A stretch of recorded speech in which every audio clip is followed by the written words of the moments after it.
Olá pessoal, eu sou a professora Isabel e estamos aqui novamente para mais uma aula de língua portuguesa. E na aula de hoje nós vamos dar sequência ao assunto da aula anterior, que é o sintagma verbal. A gente vai fazer uma continuação aqui, falando a respeito de algumas palavras que acompanham o verbo. Mas antes disso, nós vamos dar uma retomadinha no que a gente já viu. Nós já vimos o sintagma nominal. Estão lembrados? Já fizemos uma aula somente sobre ele. O que é o sintagma nominal? É um grupo de palavras que tem como núcleo um substantivo, ou seja, o núcleo é a palavra mais importante daquela expressão. Então, observem aí o exemplo para a gente relembrar. Duas crianças estudiosas. O que nós temos aqui? Um conjunto de palavras e o substantivo é a palavra principal, crianças. Sobre elas que nós estamos falando. Então, o que a gente está falando a respeito delas? Que elas são crianças estudiosas. Olha lá, nós temos duas palavras acompanhando esse substantivo. O numeral, duas, e o adjetivo, estudiosas. Essas palavrinhas que estão acompanhando esse substantivo estão concordando com elas. Por quê? Porque nós temos aqui a palavra crianças, que é um substantivo feminino e está no plural. Então, nós temos o numeral duas, combinando com o substantivo, e o adjetivo estudiosas, também concordando com o substantivo crianças. Está no plural e é feminino. Então, vamos lá. Revimos, o sintagma nominal. Na aula passada, a gente viu o sintagma verbal, que, nesse caso, vai priorizar o quê? O verbo, olha lá, são expressões constituídas em torno de um núcleo verbal. Então, nesse caso aqui, a palavra mais importante é o verbo. Então, nós temos aqui, duas crianças ali numa experiência de ciências, e diz o seguinte: alunos aprendem praticando. Qual que é a palavrinha mais importante dessa expressão aí? O núcleo, o verbo aprender. Se eu tirar ele daí, eu não tenho como saber que sentido que vai ter essa oração. Então, alunos praticando, mas praticando, alunos praticando o quê? Precisamos, se nós não tivéssemos a figura, saber o que era. Então, no caso ali, alunos aprendem praticando. Então, o sujeito é alunos e o predicado aprendem praticando. Então, na verdade, o núcleo verbal, ele faz parte do predicado. O sintagma verbal pode incluir palavras ou expressões que modificam os verbos. Essa modificação, na verdade, vai acrescentar o quê? Informações a ele. Observem. Hoje, vamos percorrer a Serra da Capivara. O almoço será no sítio do Mocó, em restaurante, que serve uma típica comida local. De lá, seguiremos para o Boqueirão da Pedra Furada, o sítio arqueológico mais antigo das Américas. Então, aqui nós temos palavras e expressões aí que estão grifadas. Por exemplo, ali, hoje. Hoje é uma palavrinha que indica o quê? Tempo. No sítio do Mocó, em restaurante, de lá, essas expressões estão indicando o quê? Lugar. Então, essas palavrinhas nós chamamos de quê? De advérbios ou locuções adverbiais. Elas acrescentam ao verbo informações, e essas informações nós vamos chamar de circunstâncias. Então, a função dos advérbios é modificar o verbo, acrescentando-lhe informações, conhecidas como circunstâncias. Quais são essas circunstâncias? Lugar, modo, tempo, afirmação, negação, dúvida, intensidade. Então, todas essas circunstâncias vão dar uma modificatinha naquele verbo que é o núcleo do sintagma, da expressão. Então, nós temos aqui, alguns exemplos dessas circunstâncias. Então, nós temos as circunstâncias e do lado os advérbios. Então, circunstâncias de lugar. Que palavras que podem ser usadas? O lá, o aqui, o perto, o longe. De modo, bem, mal, assim, lentamente, calmamente. Tempo, hoje, ontem, nunca, já. Intensidade, mais, menos, muito, tão. Negação, nunca, não. Afirmação, sim, certamente. Dúvida, talvez, acaso. Então, essas palavrinhas vão indicar as circunstâncias. Logo, elas são chamadas de advérbios. Elas vão dar uma modificadinha nos verbos. Alguns exemplos para vocês entenderem melhor. Os alunos chegaram cedo. Eu posso parar aí, ó, os alunos chegaram, eu já tenho a minha informação completa. Mas eu acrescentei mais alguma informação. No caso aqui, ó, quando foi que eles chegaram? Eles chegaram cedo. Então, eu acrescentei uma informação de tempo. As crianças dormem. Poderia parar aí também, mas eu quis acrescentar mais alguma coisa. Olha lá, mais uma informação. As crianças dormem de que modo? De que maneira? Tranquilamente. Eles moram onde? Em que lugar? Aqui. Certo? Então, essas palavrinhas são exemplos de advérbios. Palavras que indicam circunstâncias.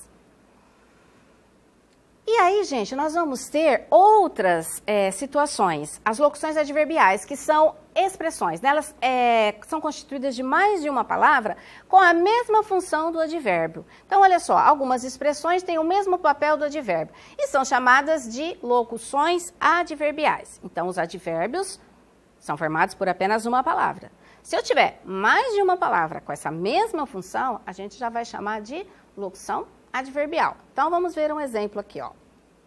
O garoto, de repente, entendeu tudo. Então, quando que o garoto entendeu tudo? Olha o tempo ali, ó. Mas está com uma palavrinha só? Não, eu tenho uma expressãozinha ali, são duas palavrinhas. Mas elas indicam circunstâncias também. E que tipo de circunstância que é? Tempo. Então, o garoto, de repente, entendeu tudo. Pessoal, só uma pausinha aqui que às vezes gera dúvida. Muitas pessoas acham que a palavra coloca como sendo uma única palavra essa expressão de repente. Não é, elas são separadas, tá? Se elas fossem juntas, formando uma única palavra, eu teria que ter ali 2 R's. E acontece que tem aluno que nem erra nessa situação. Ele escreve de repente junto e coloca os 2 R's. Mas está errado, porque é uma expressão, mas elas são separadas. Tem a mesma indicação, mas são 2 palavras, certo? Então, a gente chama aí de locução adverbial e, nesse caso, está indicando uma circunstância de tempo. Outro exemplo. As crianças comeram de que modo? Com vontade. Olha lá, mais 2 palavrinhas para indicar uma circunstância. Nesse caso aqui, uma circunstância de modo.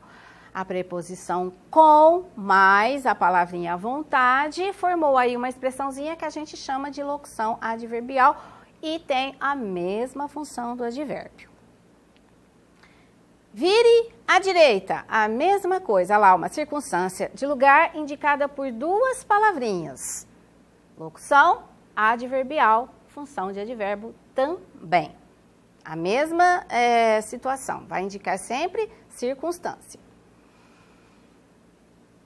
Aí, como que elas são formadas, né, essas expressões? Normalmente, elas são formadas por preposição mais um substantivo. Então, olha lá, ó. Eles trabalham de que modo? Em silêncio.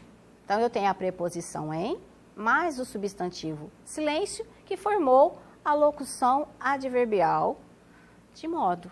Eles trabalham em silêncio. Ali embaixo a gente colocou mais alguns exemplos, olha, de locuções adverbiais, né? De graça, em breve, por acaso, sem dúvida, na realidade, à toa, com certeza, às vezes, de propósito, em cima, né? Embaixo. Então, são expressões formadas de mais de uma palavra e a gente vai chamar de locuções adverbiais e também tem a função de modificar o nosso verbo aí. Então, vamos dar uma praticadinha, gente. A gente vai ler essas instruções aqui de como fazer uma pipa rápida com uma folha de papel. Primeiro, junte os materiais necessários. É melhor já deixar todos os itens reunidos na mesa ou qualquer que seja o local de trabalho onde a pipa será feita.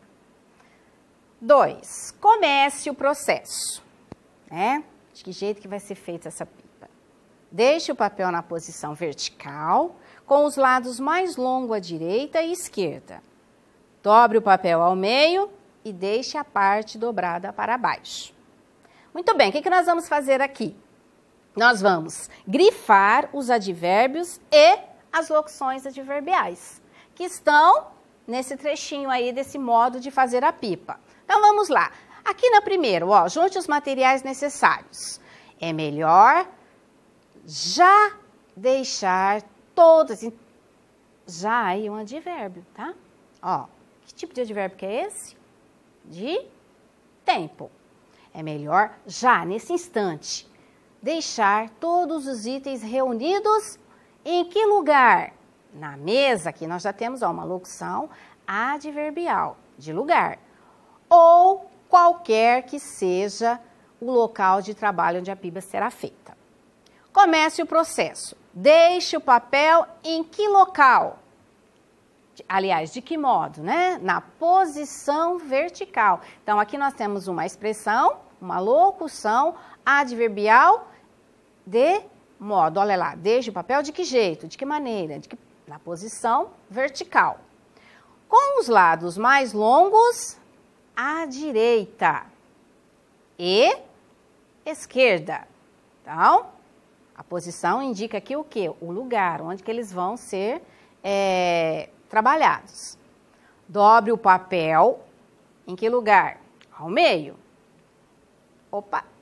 E deixe a parte dobrada para baixo. Então, aqui nós observamos, ó, que todas essas palavras e expressões que estão grifadas estão modificando os verbos, indicando circunstâncias de tempo, de lugar, de modo. Perceberam, pessoal? Então, vamos lá, dando sequência aí. Os advérbios denotam uma circunstância que acompanha um fato ou uma situação. Por isso, são importantes para o sentido do texto. Então, às vezes a gente fala assim, eu posso tirar, não vai fazer muita diferença. Sim, às vezes faz e muita. Vai fazer a gente compreender melhor aquela situação. Então, vamos ver essa anedota aqui. Para quem não sabe o que é anedota, gente, é uma piada, tá? Então, ela tem o intuito de criar o quê? Expectativa de humor. Então, vamos lá. O garoto chega atrasado para a aula e a professora vai logo perguntando: por que você está atrasado, Felipe? Por causa da placa, professora. Que placa? A placa lá da esquina que diz o seguinte, olha só, gente, escola, devagar. Observem aí que o advérbio devagar, ele vai fazer com que a gente entenda aonde está o humor nessa piadinha aí. O menino chega atrasado. Então, a professora pergunta o porquê. E o que ele fala? Uai, lá na placa está escrito que na escola tem que ser o quê? Andar devagar. Então, esse é o motivo dele ter chegado atrasado. A placa que estava direcionando para que andasse devagar. O humor dessa anedota deve-se à interpretação que o garoto deu ao advérbio. Qual que é esse advérbio? Então, ele indica o quê? Olha lá, é o advérbio devagar. E esse advérbio indica modo. Então, o humor dessa piada está nesse advérbio. Se não tivesse isso, ela não teria muito sentido. Como o garoto entendeu o texto escrito na placa e qual seria a interpretação correta? Então, o que aconteceu aí, né? O garoto entendeu, ou fingiu que entendeu, né? Que ele deveria ir devagar para a escola. Mas a interpretação correta exige o entendimento de que a placa de trânsito alerta os motoristas de que há uma escola por perto e, portanto, eles devem ir devagar. Então, quem que tem que ir devagar? O pedestre? Não, o motorista que está dirigindo. Então, vai ter pedestre, muitas crianças provavelmente, então ele precisa dirigir devagar. Mas a criança, né, normalmente a gente vai entender que ele usou esse pretexto para justificar o seu atraso. Disse o seguinte, já que a placa estava dizendo que era a escola e tinha que andar devagar, então ele se atrasou por esse motivo. Danadinho esse menino, né, gente? Então, pessoal, a aula de hoje foi isso aí. Espero que vocês tenham compreendido a diferença que há entre o sintagma verbal e o sintagma nominal e também como que a gente pode modificar esses verbos utilizando os advérbios e as locuções adverbiais. É isso aí, pessoal. Pratiquem bastante e até a próxima aula.